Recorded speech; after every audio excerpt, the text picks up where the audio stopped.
আম যারা আমরা জয়েন করেছি আমরা জানি আজকে আমরা একসাথে ২ টা সেকশন ক্লাস করছি। সো আমরা অ্যাটেন্ডেন্স গুলো দিতে থাকি কমেন্ট সেকশনে। আইডিটা লিখার পরে হাইপেন দিয়ে তোমরা জাস্ট সেকশনটা লিখে দিও যেমন বি বা জি। সো অ্যাটেন্ডেন্সটা দিতে থাকো। আর আমি আজকে একটা রেকর্ডিং রাখার চেষ্টা করব। তো জাস্ট এনশিওর করো যে ফুলটা লিখি আমরা আইডিটা শুধু লাস্ট 3 ডিজিট না লিখে কমপ্লিট আইডিটা হাইপেন অথবা আন্ডারস্কোর দিয়ে সেকশনটা। আচ্ছা আমার স্ক্রিন আসসালামু আলাইকুম স্যার।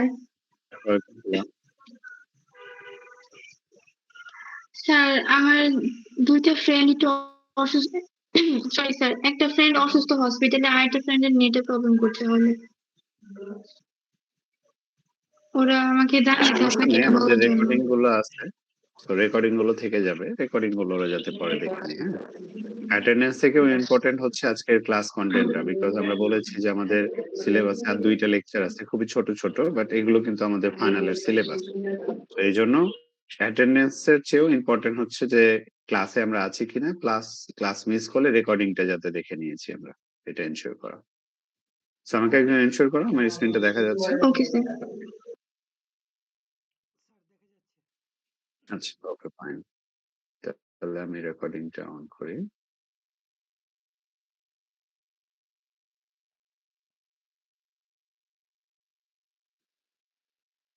সো আসসালামু আলাইকুম and good evening to all. আশা করি সবাই ভালো আছি এবং সবাই জয়েন করতে পেরেছি বলে ধন্যবাদ। আমরা বলেছি যে আমাদের অলমোস্ট শেষ, বাট আমাদের ২ টা লেকচার এখনো বাকি। খুবই ছোট, ছোট লেকচার, বাট এগুলো না দেখালে তো আমরা আসলে বলতে পারবো না যে ফাইনালে সিলেবাসটা শেষ হয়েছে। যদিও আমাদের ফিজিক্যাল একটা ক্লাস বাকি আছে, বাট আমরা বলেছি যে ওই ক্লাসটাতে আমরা কুইজ নেব এবং রিমেইনিং টাইমটাতে আমরা ওভারঅল সিলেবাস নিয়ে আলোচনা করব। এনিওয়ে আমরা যেটা ফার্স্ট লেকচার নিয়ে শুরু করব সেটা হচ্ছে STM32 ইন্টারাপ্ট। সো ইন্টারাপ্ট শব্দটার সাথে আমরা অলরেডি সম্পর্কযুক্ত বা আমরা অলরেডি ফ্যামিলিয়ার। যেমন আমরা যখন মাইক্রোপ্রসেসর পড়েছি তখনও কিন্তু ইন্টারাপ্ট, যেমন ওখানেও ইন্টারাপ্ট, নন মাস্কেবল ইন্টারাপ্ট ২ টা ছিল। তো ওই সেম ইন্টারাপ্টটাও আমরা STM32 এর ক্ষেত্রেও পড়বো এবং মোরলেস আমরা দেখবো যে একই রকম জিনিস, বাট জাস্ট কিছু যেগুলো ডিফারেন্ট ভিউ আছে ওই জিনিসগুলো আমরা পয়েন্ট আউট করার চেষ্টা করব। তো ইন্টারাপ্টটা কি আসলে?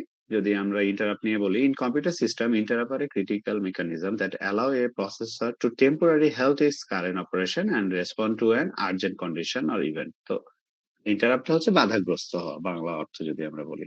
এটা কখন হয়? যখন কম্পিউটার মানে এমন কিছু অপারেশনের রিকোয়েস্ট পায় যেগুলো খুবই urgent, so that say currently যেই কাজগুলো করতেছে সেগুলোকে কিছু সময়ের জন্য হয়তো সে পজ রেখে ওই সার্ভিসটা দেয়। যেমন লেটস সে কোন একটা হসপিটালে এই মুহূর্তে হয়তো একটা রোগীকে দেখতেছে ডক্টর। তো ওই মুহূর্তে একজন ক্রিটিক্যাল পেশেন্ট চলে আসলো।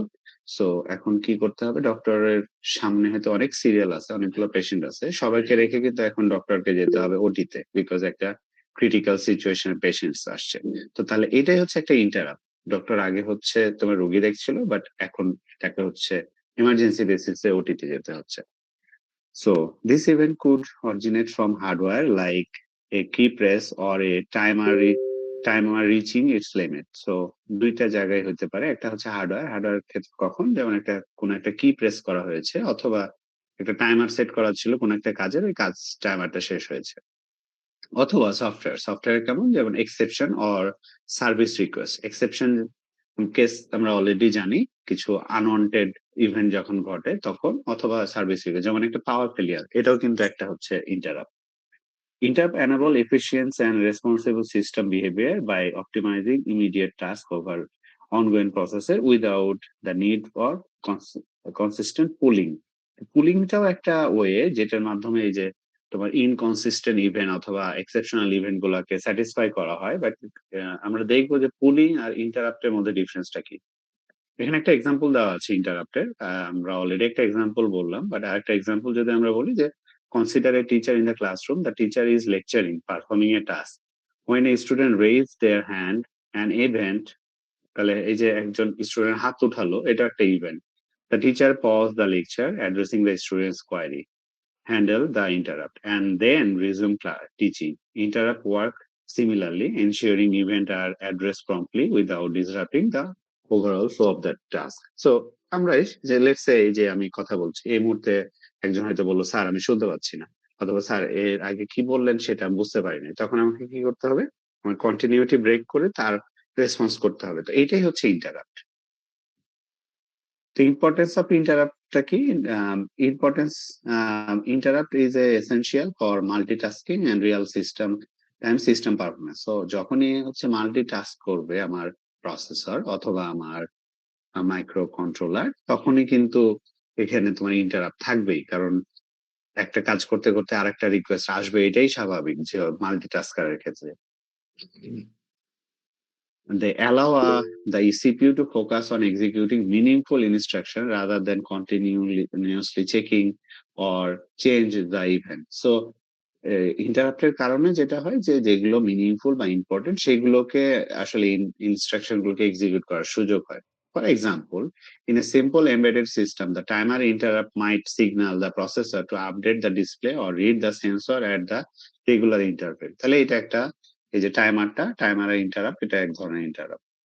Without interval, such tasks would require constant monitoring, wasting processing power. যদি ইন্টারাপ্ট প্রসেসটা না থাকতো, এক্সিস্ট না করতো মাইক্রো কন্ট্রোলারে, তাকে তাহলে কি করতে হতো? কন্টিনিউয়াসলি মনিটর করতে হতো।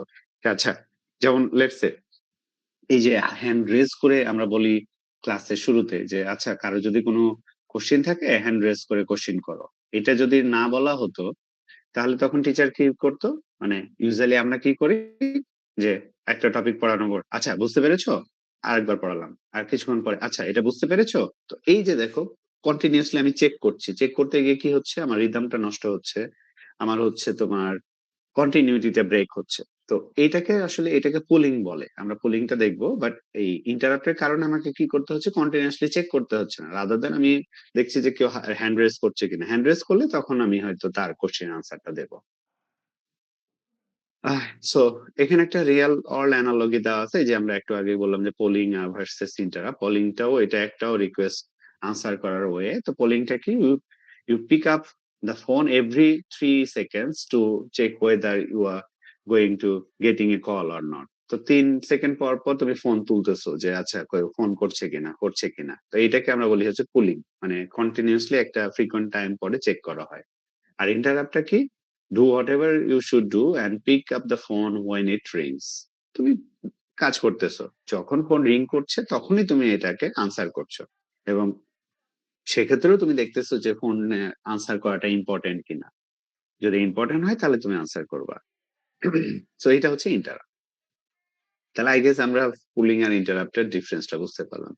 ইন্টারাপ্টের কোর কনসেপ্ট গুলা কি কি? কোর কনসেপ্ট হচ্ছে প্রথমে interrupt signal and interrupt internal or external signal indicating an event. So প্রথমে একটা সিগনাল আসবে, interrupt handler or service routine, যেটাকে আমরা আইএসআর বলি, ইন্টারাপ্ট সার্ভিস রুটিন। এই special function design to respond to an manager of the interrupt. So এই interrupt service রুটিনের মাধ্যমেই ইন্টারাপ্ট যে রিকোয়েস্ট গুলো আসে সেগুলোকে স্যাটিসফাই করা হয়। এটা মনে করো একটা স্পেশাল ফাংশন, যে ফাংশনটা ডিজাইন করাই হয়েছে যখন ইন্টারাপ্ট রিকোয়েস্ট আসবে ওইটাকে স্যাটিসফাই করার জন্য। Interrupt vector table. সো এটাও খুব ইম্পর্টেন্ট একটা পার্ট, ভেক্টর টেবিল। এটা কি করে? এই table holding the address of the interrupt service request. কোথায় কোথায় রিকোয়েস্ট আসতেছে সেটা কি করছে? সে অ্যাড্রেস করে রাখছে বা লিখে রাখতেছে যে এই জায়গা থেকে ইন্টারাপ্ট সার্ভিস গুলো এসেছে। Use to determine which handler two execute. তারপরে মনে করো অনেকগুলো রিকোয়েস্ট আসলো। এই যে যেমন বললাম যে লেটস সে আমি ক্লাস নিতে নিতে হয়তো একজন স্টুডেন্ট ফোন দিল। তো এখন যেহেতু আমি ক্লাস নিচ্ছি তাও আবার অনলাইনে এবং আমার রেকর্ডিং চলতেছে, আমি ডেফিনিটলি হয়তো ওই কলটা নেব না। বাট লেটস সে আমার ডিন স্যার ফোন দিয়েছেন। এখন এটা আমার ডিনাই করার সুযোগ নেই। তখন হয়তো তোমাদের আমাকে বলতে হবে যে আমরা কিছুক্ষণ পজ নেই। রেকর্ডিংটা হয়তো পজ করলাম, আনসার করে তারপর আবার কন্টিনিউ করতেছে। সো যদিও অনেক রিকোয়েস্ট আসবে বাট ইন্টারাপ্ট সার্ভিস রিকোয়েস্ট ফাংশনের মাধ্যমে, বাট এই ইন্টারাপ্ট ভেক্টর টেবিলটা চেক করবে যে কোনটাকে আসলে এক্সিকিউট করতে হবে। এখন এই যে যেমন আমি ২ টা এক্সাম্পল বললাম, এখানেই কিন্তু টাইপস অফ ইন্টারাপ্টটা চলে আসছে। একটা আমরা বললাম মাস্কেবল আর একটা হচ্ছে নন মাস্কেবল। মাস্কেবল কোনটা?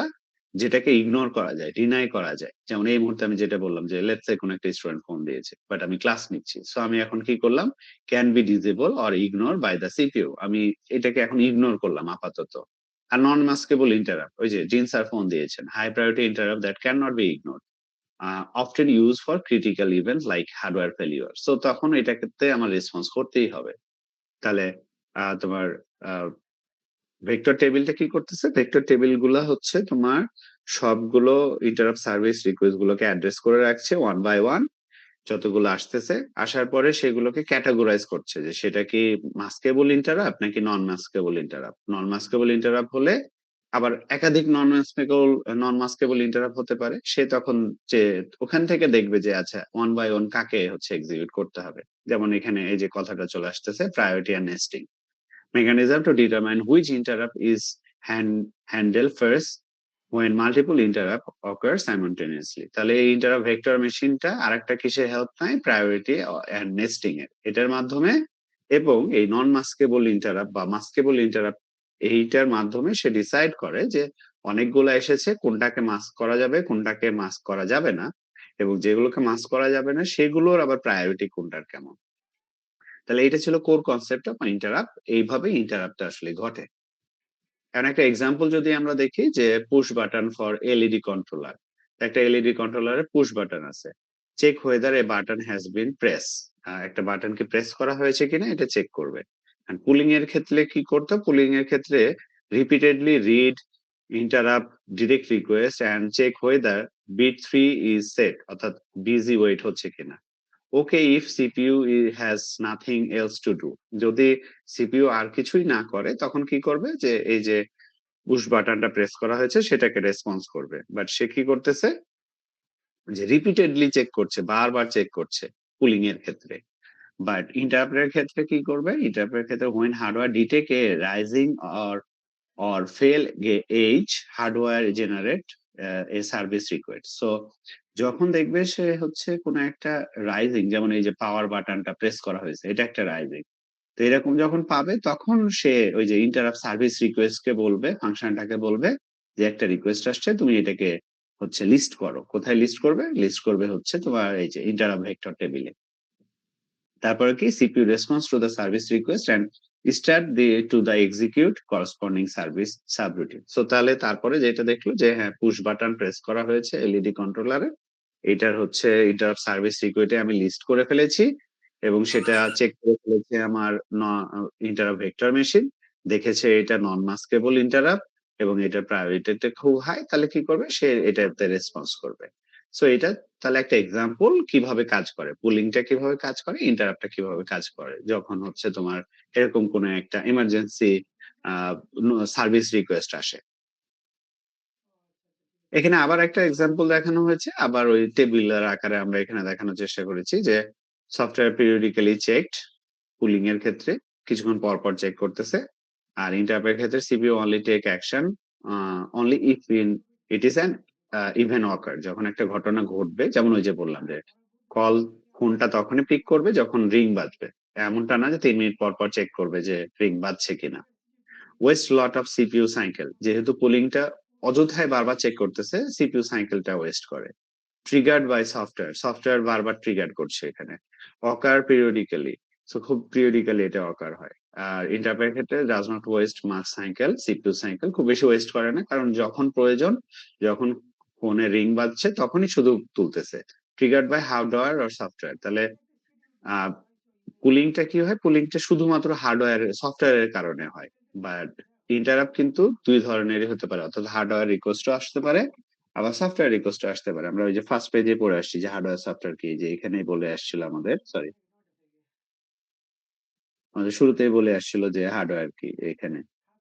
এই যে, সেটা হার্ডওয়্যারও হইতে পারে, সফটওয়্যারও হতে পারে, আমরা বলে আসছিলাম। সো এটা এখানে বলতেছে। তারপরে হচ্ছে আরেকটা টাইপ আছে, সেটা হচ্ছে তোমার প্রিমটিভ আর নন প্রিমটিভ। সো প্রিমটিভটা কি? প্রিমটিভ হচ্ছে you stop reading the script immediately when the phone ring, answer call and then finish the script. So এটা হচ্ছে প্রিমটিভ। আর নন প্রিমটিভ এর ক্ষেত্রে you finish reading the script at hand while the phone is ringing. After the current script, answer the call and then grade the new script. So primitive এর ক্ষেত্রে কি, যে তুমি একটা খাতা দেখতেছে একটা টিচার, ফোন আসলো, ফোনটা পিক করে নিল।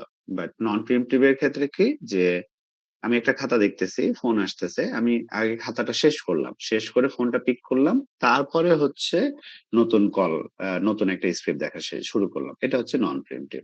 সো এটারও তাহলে টাইপস অফ ইন্টারাপ্ট আমরা, তাহলে ইন্টারাপ্টের টাইপ দেখলাম, non maskable interrupt, maskable interrupt, আবার preemptive interrupt, non preemptive interrupt.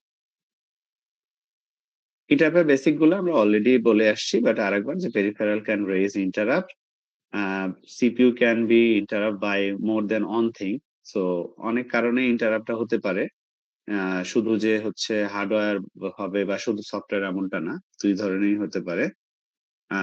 Call a different interrupt service routine function for each thing. So প্রত্যেকটার জন্য আলাদা করে একটা ইন্টারাপ্ট সার্ভিস রুটিন থাকবে। স্টোর ইন দা, কোথায় স্টোর করা থাকবে? ইন্টারাপ্ট ভেক্টর টেবিলে স্টোর করা থাকবে, one by one. But can be enable or disable. আমরা চাইলে এটাকে এনেবল করতে পারি, ওই যে আমরা বললাম মাস্কেবল আর non maskable. Interrupt have priorities, ওই যে আমরা দেখলাম যে প্রায়োরিটিস আছে। তারপরে high priority can be prompt lower.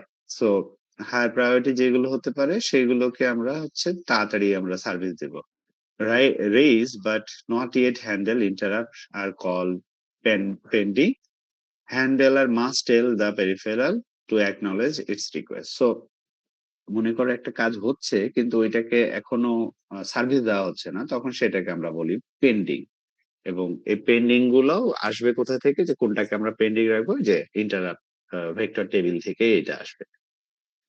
So এই ছিল ওভারঅল আমাদের ইন্টারাপ্ট। সো আমরা জাস্ট জানলাম যে ইন্টারাপ্টটা কি, একটা এক্সাম্পল দিলাম, ইন্টারাপ্ট কত ধরনের হয়, কিভাবে হ্যান্ডেল হয়। যেমন প্রথমে আমরা বললাম সবগুলোকে, সফটওয়্যার ইন্টারাপ্ট হোক, হার্ডওয়্যার ইন্টারাপ্ট হোক, আইএসআর এ আমরা লিস্ট করি। আইএসআর ফাংশন এটাকে হ্যান্ডেল করে, এবং আইএসআর ফাংশন কি করে, এই যে ইন্টারাপ্ট ভেক্টর টেবিলে ওয়ান বাই ওয়ান এগুলো লিখে, তারপরে ইন্টারাপ্ট ভেক্টর টেবিল থেকে কি করা হয়, দেখা হয় যে এটাকে ডিসেবল এনেবল করা যায় কিনা, কোনটার প্রায়োরিটি কত, এবং হচ্ছে কোনটাকে আগে এক্সিকিউট করতে হবে। সো এই হচ্ছে ওভারঅল ফান্ডা। এই জিনিসটাই আমরা ঘুরে ফিরে আসলে আলোচনা করার চেষ্টা করছি। সো এই ছিল আমাদের হচ্ছে তোমার এই ফার্স্ট লেকচারটা। সো আমি রেকর্ডিং গুলো আলাদা আলাদা করার চেষ্টা করছি, সো দ্যাট আমি এটা আপাতত স্টপ করে দিলাম। সো কারো কোনো কোশ্চেন থাকলে বলতে পারো এখান থেকে।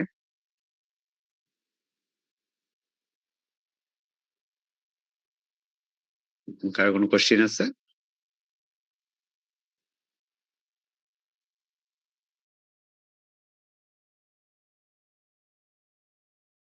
স্যার তাহলে বটটা আবার বাইর করে আবার মানে হচ্ছে অ্যাটেন্ড করাই। সমস্যা নাই, আমি একটা রেকর্ডিং রাখতেছি। আচ্ছা আচ্ছা, তাহলে ধন্যবাদ, তাহলে এটাই থাক। আচ্ছা আচ্ছা, ওকে। আচ্ছা, আবারও যারা হচ্ছে পরে জয়েন করেছে, তোমরা আইডিটা দিতে থাকো। আইডির পরে জাস্ট হচ্ছে হাইপেন অথবা আন্ডারস্কোর দিয়ে সেকশনটা মেনশন করে দিও। আচ্ছা, তাহলে আমরা নেক্সট লেকচারে চলে যাই। তোমরা এগুলো নোট করে রাখো, যদি কোনো ইস্যু থাকে আমরা ইস্যু গুলো নিয়ে কথা বলবো। আমরা তো একটা ফিজিক্যাল ক্লাস পাবো, ওই ক্লাসটাতে আমরা ইস্যু নিয়ে কথা বলবো, সমস্যা নেই। তো এবার আমরা হচ্ছে একটা খুব কমন টপিক নিয়ে, এটা আমরা হয়তো অনেকবার পড়েছি, আমি স্ক্রিন শেয়ারে আবারও চলে যাচ্ছি। সেটা হচ্ছে স্ট্যাক। সো কেউ আমাকে বলো তো স্ট্যাকটা কি? এনিওয়ান? আচ্ছা, স্ট্যাক হচ্ছে স্যার একটা স্টোভের মতো পাত্র, ধরেন উপর থেকে হুম জাস্ট হুম। পুশ এন্ড পপ করা যায়। আচ্ছা, আর কিছু, যেমন ওটা কোন ধরনের টেকনিক ফলো করে? আমরা তো বেশ কয়েকটা জানি, ফিফো আর লিফো, এটা কোন ধরনের টেকনিক ফলো করে? ওটা হচ্ছে LIFO sir, LIFO. Last in last out. Last in, হ্যাঁ, ফার্স্ট ইন লাস্ট আউট, অথবা হচ্ছে লাস্ট ইন ফার্স্ট আউট। এটা স্ট্যাকটা আমরা অনেকটা বলি হচ্ছে যে থালার মতো, মানে থালা সাজিয়ে রেখেছি। সো লাস্ট যে প্রথম যে থালাটা আমি রেখেছি ওটাকে বের করতে হলে উপরের সবগুলো আমাদের হচ্ছে আগে বের করতে হবে। এবং ইয়েস, এটার সাথে দুইটা ইনস্ট্রাকশন কাজ করে, পুশ এন্ড পপ। তো আমরা জাস্ট ছোট্ট কিছু এক্সাম্পল দেখার চেষ্টা করবো যে অ্যাসেম্বলিতে কিভাবে স্ট্যাকটা কাজ করে, যাতে আমরা ফার্দার অ্যাসেম্বলি দিয়েও স্ট্যাকটা নিয়ে কাজ করতে পারি। তো তাহলে আমি আবার একটা রেকর্ডিং স্টার্ট করি।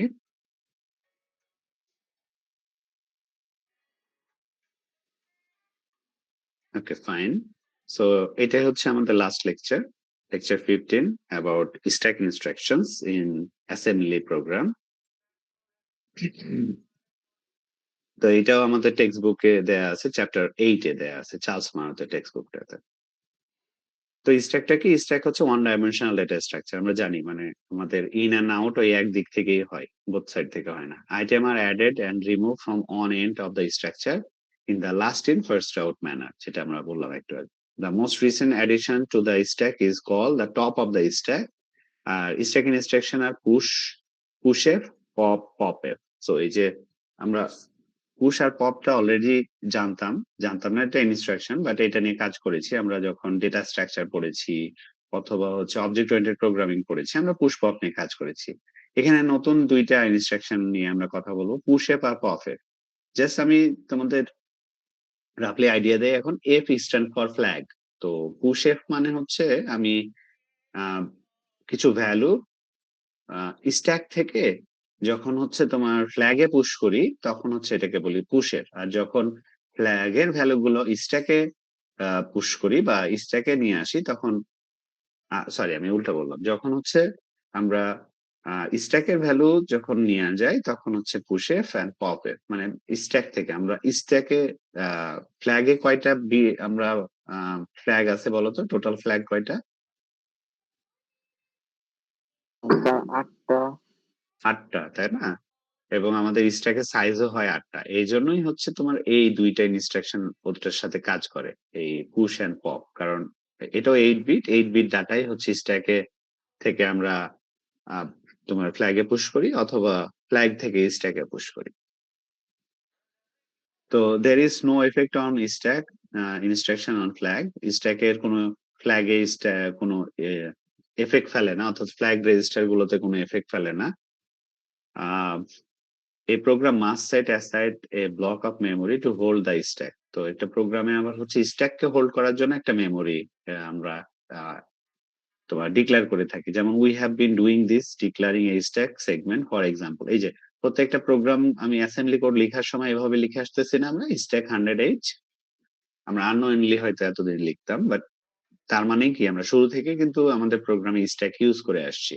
এবং এটা হচ্ছে মেমোরি সাইজ, আমি স্ট্যাককে রাখার জন্য কতটুকু মেমোরি ইউজ করব। 100H দিয়ে আমরা বুঝাইছি হচ্ছে 100 হেক্সাডেসিমাল সাইজের হচ্ছে আমি স্ট্যাক ইউজ করতে যাচ্ছি। তো আমরা তাহলে পুশ দিয়ে শুরু করব। ইউজুয়ালি আমরা জানি যে আমার স্ট্যাকটা থাকে হচ্ছে এমটি, এবং স্ট্যাকের নেক্সট লাস্ট স্লটে কি থাকে আমরা বলেছিলাম, মনে আছে? এনিওয়ান? বলে গেছি আমরা যখন হচ্ছে তোমার কোন একটা ভ্যারিয়েবলে, যেমন হ্যালো ওয়ার্ল্ড প্রোগ্রামটা লেখার সময় হ্যালো ওয়ার্ল্ড স্ট্রিংটা শেষ হয়েছিল কোন সাইন দিয়ে? ডলার। Dollar sign. এবং আমরা বলেছিলাম যে অ্যাসেম্বলিতে প্রত্যেকটা স্ট্রিং বলে আসলে কিছু নেই, ক্যারেক্টার রিড করে, এবং সে ক্যারেক্টার রিড করা শেষ করে কি দিয়ে? ডলার সাইন যখন দেখে। এজন্য তো আমরা স্ট্রিং রাখলে কি করি? ডলার সাইন দেই। তো ওই স্ট্যাকে হচ্ছে লাস্ট স্লটটাতে আসলে ডলার সাইন থাকে। এজন্য টপটা সবসময় এসপি স্ট্যাক পয়েন্টার হচ্ছে সবসময় টপটাকে ইন্ডিকেট করে। এবং এটাও আমরা এর আগেই বলেছি, মিডের আগেই বলেছিলাম যে তোমার যত উপরে যায় অ্যাড্রেসটা ডিক্রিজ করে।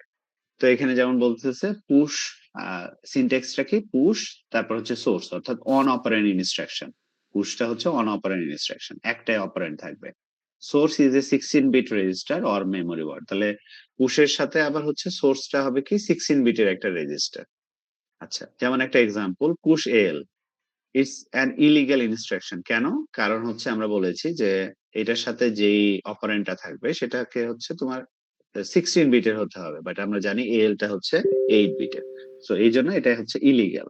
তাহলে আমরা করতে পারি কি? এক্স করতে পারি। তাহলে লেটস সে আমরা বললাম হচ্ছে পুশ এক্স। তো এখন এসপিটা আমার আছে কোন অ্যাড্রেসে? এসপিটা অর্থাৎ স্ট্যাক পয়েন্টার বা পয়েন্টারটা বা টপটা আছে হচ্ছে আমার 0100 তে। আর আমি পুশ করছি কি? Push x. এক্স এর ভ্যালু কত দেওয়া আছে? 1 2 3 4। তাহলে পুশ করার পরে কি হবে? পুশ করার পরে হবে হচ্ছে এসপি ইজ ডিক্রিজ বাই 2। এসপিটা হচ্ছে 2 ডিক্রিজ করবে। কেন 2 ডিক্রিজ করবে? কারণ হচ্ছে 16 বিট। যদি 8 বিট হতো, এটার সাইজটা যদি 8 বিট হতো তাহলে কিন্তু ডিক্রিজ করতে হচ্ছে তোমার 1 বিট করে। মনে আছে আমরা ওই যে এর আগের কোন লেকচারটাতে বললাম না যে 1 করে ডিক্রিজ করে যখন হচ্ছে তোমার ওই যে স্ট্রিং ইনস্ট্রাকশনের সময়, তাই না? যখন আমরা স্টোর করছি, বাইট স্টোর করছিলাম তখন ইনক্রিজ করছিল 1 করে যদি তোমার ডিরেকশন ফ্ল্যাগ এর ভ্যালু হয় 0, আর ডিক্রিজ করছিল 1 করে যদি ডিরেকশন ফ্ল্যাগ এর ভ্যালু ছিল 1। আবার যখন হচ্ছে আমরা স্টোর করছিলাম ওয়ার্ড মানে 16 বিট, 16 বিট হলে কি করছিল 2 করে ইনক্রিজ অথবা 2 করে ডিক্রিজ। তো ঠিক এখানে তাই এখান থেকে ওই কনসেপ্টটা গেছে যে আমাদের যেহেতু 8 বিট না 16 বিট এই জন্য 2 করে ডিক্রিজ করছে। যত উপরে যাবে তার অ্যাড্রেসটা ডিক্রিজ করবে। যেমন এই যে F0 বড়, 00 F0 বড় না 0100 বড়, কোনটা বড় বলো? এনিওয়ান?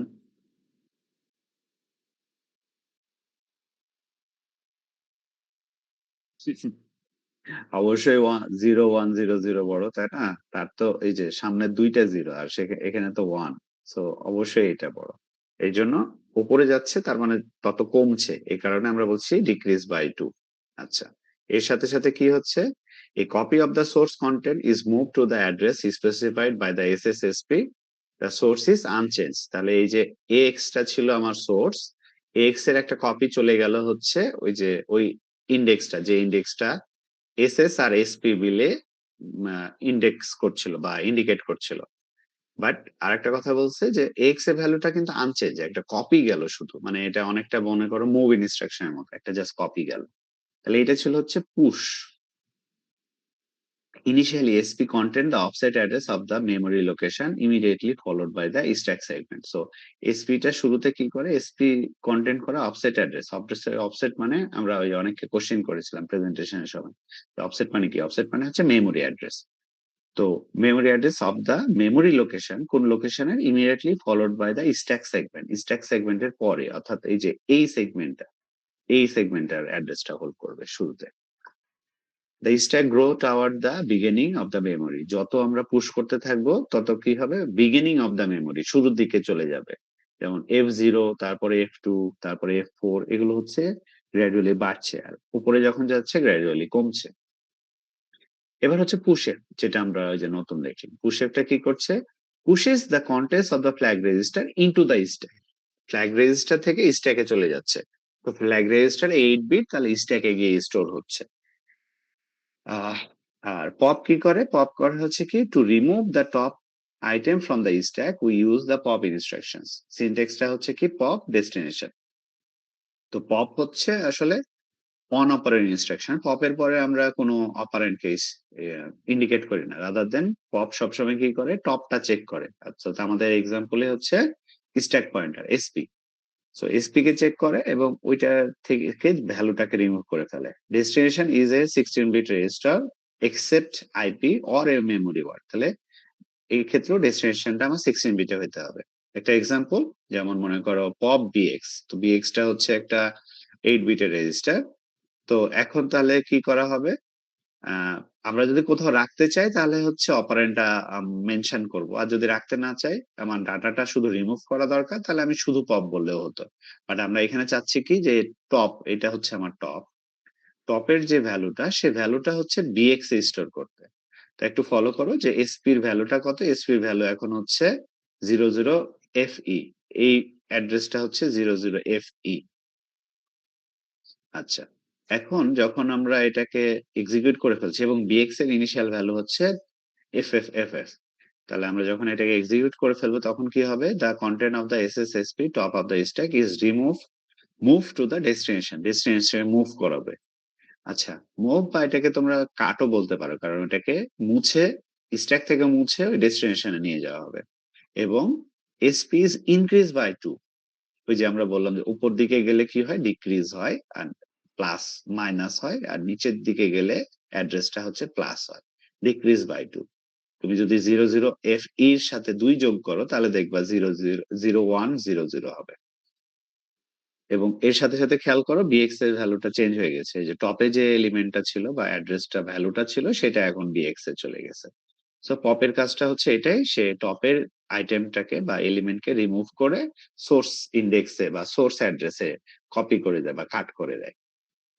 পপএফ এর কাজ কি? পপএফ এর কাজ হচ্ছে POPF pop the top of the stack into the flag register, অর্থাৎ স্ট্যাকের যে ভ্যালুটা থাকবে, লেটস সে এই যে যেমন আমার স্ট্যাকের ভ্যালু ছিল 1 2 3 4, 1 2 3 4 কে তোমার হচ্ছে আমি যদি বাইনারিতে করি, বাইনারিতে করলে 16 বিটের হয়, কারণ আমরা জানি ফ্ল্যাগ রেজিস্টার হচ্ছে 16 বিটের, বাট তার মধ্যে কাজ করে কিন্তু শুধুমাত্র 8 বিট, এবং সেই 8 বিট গুলো সিকোয়েন্সিয়ালি না, আমরা ফ্ল্যাগ রেজিস্টার যখন পড়েছি তখন দেখেছি।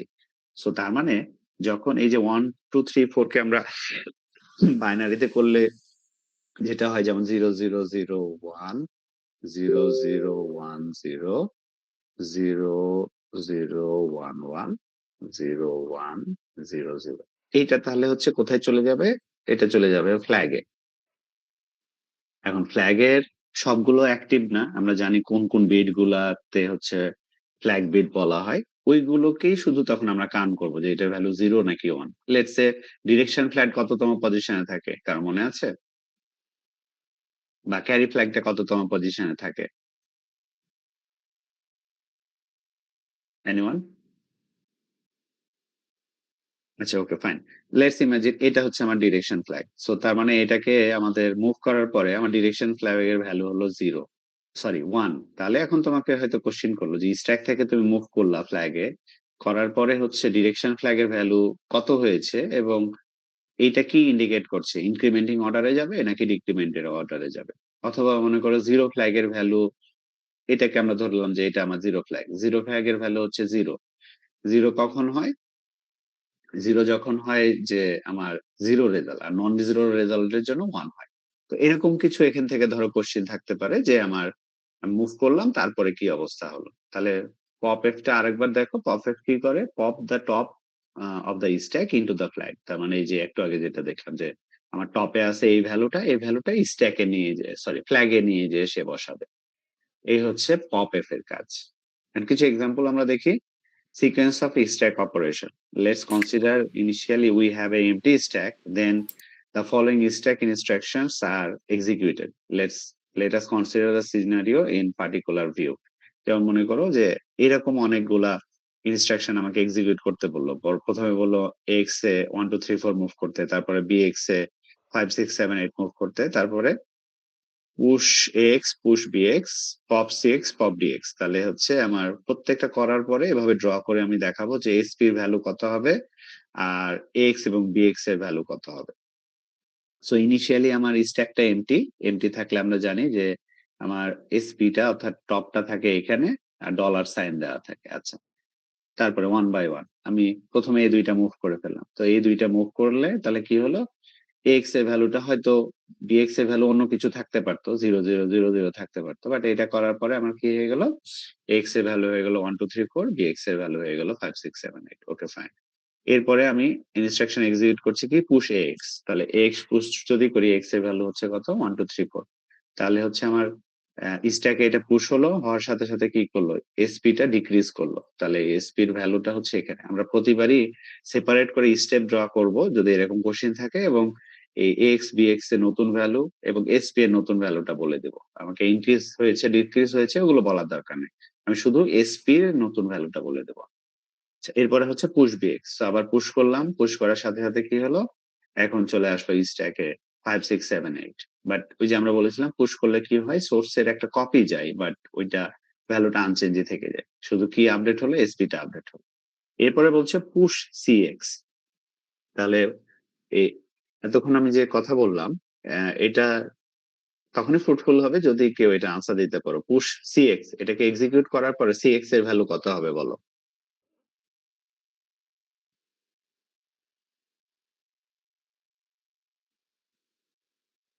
Anyone? Push, sorry, pop CX, এটা করার পরে সিএক্স এর ভ্যালুটা কত হবে?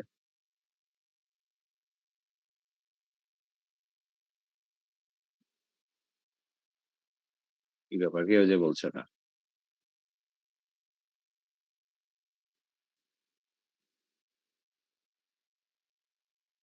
আচ্ছা, এগুলো কিন্তু আমাদের ফাইনাল এক্সামের সিলেবাস, হ্যাঁ? সো এগুলো না বুঝলে বা বোঝার চেষ্টা না করলে কিন্তু পরে বিপদ হতে পারে। সো এনিওয়ে, আমরা পপের কাজ বললাম, পপের কাজটা হচ্ছে টপের আইটেমটাকে কপি করে নিয়ে আসা বা কাট করে নিয়ে আসা। তার মানে এই পপ সিএক্স এটাকে এক্সিকিউট করার পরে সিএক্স এর ভ্যালু হবে 5 6 7 8, খুবই সিম্পল। সো পপ সিএক্স যখন করলাম সিএক্স এর ভ্যালুটা হয়ে গেল হচ্ছে 5 6 7 8। এখানে যদিও এই ভ্যালুটা রেখে দেওয়া হয়েছে কিন্তু ভ্যালুটা আসলে থাকবে না, ভ্যালুটা মুছে যাবে। পপ ডিএক্স করার ফলে কি হবে, পপ ডিএক্স করার ফলে হচ্ছে এই ডিএক্স এর ভ্যালুটা হয়ে যাবে 1 2 3 4, কারণ টপটা আমার হচ্ছে এখানে আর টপটা প্রতিবারই আমরা আপডেট করে দিচ্ছি। তো যখন এটা করলাম তাহলে আমার ডিএক্স এর ভ্যালুটা হয়ে গেল 1 2 3 4। আর এখন আমার স্ট্যাকটা এমটি, অর্থাৎ এসপিটা আমার আবার হচ্ছে লাস্ট ইন্ডেক্সে চলে আসছে। সো এই হচ্ছে আমাদের স্ট্যাকের সাথে যে অপারেশন গুলো সেইগুলো। আর এখানে একটা এক্সাম্পল দেখানো হয়েছে যে স্ট্যাক দিয়ে আমরা কি ধরনের প্রবলেম সলভ করতে পারি। যেমন হচ্ছে রিভার্স স্ট্রিং, একটা স্ট্রিং কে রিভার্স করার জন্য আমরা স্ট্যাক ইউজ করতে পারি। কারণ আমরা দেখলাম যে স্ট্যাকে কি হচ্ছে, লাস্ট ইন ফার্স্ট আউট, অর্থাৎ যেটা সবার লাস্টে রাখতেছি সেটা সবার ফার্স্টে বেরোয় আসছে। সো আলটিমেটলি আমি পুশ করার পরে সিকোয়েন্সিয়ালি আবার সবগুলোকে পপ করলে ওই স্ট্রিংটা কিন্তু কি হবে, অল্টার হয়ে যাবে।